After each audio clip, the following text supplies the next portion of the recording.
pour observer tout ça? Alors, je suis adjoint au délégué académique au numérique et l'une de mes missions consiste à accompagner le déploiement des ENT, donc en partenariat avec les différentes collectivités. En sachant que sur Versailles, on a quand même une particularité, c'est qu'on travaille en collaboration avec 5 collectivités, 4 départements et la région Île-de-France. Pour l'instant, on a 4 collectivités qui ont déployé un ENT. Et sur ces 4 collectivités, on a actuellement 3 solutions différentes. Donc c'est pas très simple en ce qui concerne l'accompagnement, mais on a mis en place un dispositif de proximité au niveau des bassins, qui nous permet d'accompagner au mieux l'ensemble des établissements concernés par le déploiement de ces ENT. Alors, il faut savoir que sur l'ensemble des projets, on est en phase finale de déploiement, puisque cette année, on termine le déploiement des ENT pour les 4 projets, sachant que c'est déjà terminé en fait pour la région Île-de-France. Bon, il est intéressant de noter la progression des usages, puisqu'on finalise des projets. Cela fait 4 ans par exemple pour les Hauts-de-Seine. Je prends un exemple des Hauts-de-Seine, donc c'est la quatrième année dans le cadre de ce projet. On se rend compte que dans un premier temps, les enseignants principalement et l'équipe de direction recherchent des outils de vie scolaire à travers l'ENT.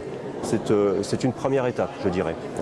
En sachant qu'on a une étape zéro, que j'appelle systématiquement un palier zéro en fait, qui consiste à retrouver l'infrastructure de l'établissement dans l'ENT. Donc chacun s'y retrouve à travers ses comptes, à travers ses groupes, ses classes. Donc ça, c'est ce que j'appelle le palier zéro. Le palier 1 consiste pour l'ensemble des usagers à y retrouver les outils de vie scolaire, soit intégrés dans l'ENT, soit disponibles depuis l'ENT. L'ENT étant vu comme un portail en fait. À la suite de ça, le palier suivant consiste à retrouver le cahier texte intégré.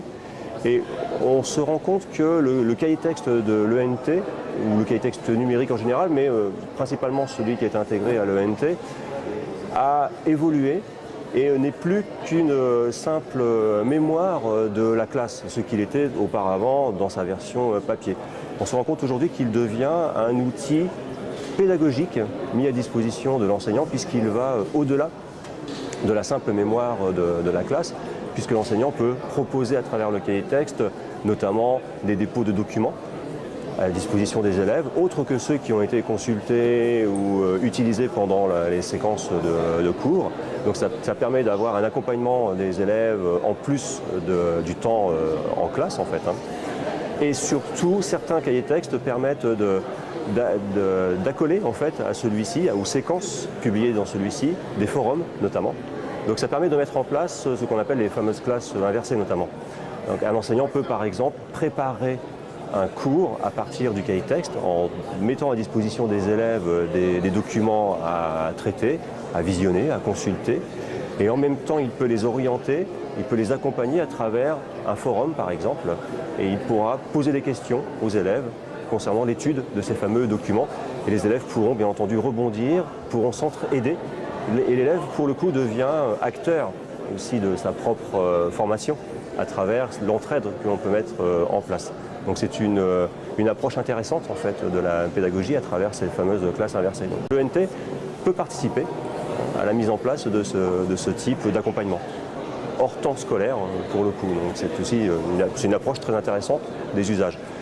Et le dernier palier, c'est un palier que l'on commence à voir apparaître aujourd'hui dans les ENT qui ont été déployés il y a maintenant 4 ans. C'est l'appropriation complète de l'outil ENT avec les outils mis à disposition, autres que ces outils de vie scolaire et le cahier texte. Ce sont notamment les espaces documentaires mis à disposition, la création de groupes de travail ou de communautés, puisque cela porte des noms différents en fonction des projets ENT. Le but est toujours le même, c'est qu'en fonction d'un projet, au sein même d'une classe ou des projets interclasses pluridisciplinaires par exemple, on va mettre à disposition de cette mini-communauté au sein de l'établissement des outils de partage de documents, des outils de publication, des outils d'échange et de communication en fait. Donc ça permet là aussi de mettre en place un accompagnement particulier en classe et hors classe, hors temps scolaire. Donc on peut suivre les élèves en dehors de la classe en fait. C'est une belle évolution des usages à travers ces outils, à travers ces ENT en fait. Comme il y a 3 plateformes différentes, est-ce que l'évolution des usages peut dépendre des plateformes, parce qu'elles sont différentes. Qu'est-ce qui peut influer sur le niveau d'évolution ou la rapidité des évolutions des usages? On retrouve les usages de base en fait. On a un socle commun en ce qui concerne les usages. Les outils de vie scolaire, le cahier texte, c'est une évidence. On les retrouve à travers toutes les plateformes, quelle que soit la plateforme notamment. Ensuite, ce qui fait la différence sont plutôt des problèmes liés à l'ergonomie des outils. Donc, on a des appropriations plus ou moins longues des outils, des difficultés à mettre en place des outils destinés aux élèves notamment, donc, suivant les plateformes. Bon, je dirais que la principale difficulté, c'est la mise à disposition, l'accessibilité en fait aux plateformes en question, hein, qui freinent plus ou moins le développement des usages pédagogiques. Voilà. Principalement des problèmes techniques et ergonomiques. Globalement, les ENT proposent les mêmes outils. Donc, ce qui est intéressant aussi, c'est de noter cette vision de type comment dirais-je, portail. Voilà. L'ENT, c'est aussi un portail, donc on fait en sorte que toutes les ressources soient disponibles à partir de ce fameux portail. L'ENT, ce ne sont pas que les outils embarqués dans le service proposé par l'éditeur ou le prestataire. L'ENT, c'est aussi un outil qui va nous permettre d'ouvrir en fait les services, d'ouvrir les possibilités, les champs possibles en y connectant des ressources extérieures. Donc nous avons des services tierces qui viennent se connecter, telles que les ressources disciplinaires ou d'autres ressources encyclopédiques, diverses et variées, et d'autres, des services, peuvent se connecter. Donc c'est aussi cette facilité à connecter des ressources ou des services tierces qui permettront un développement des usages à travers les ENT.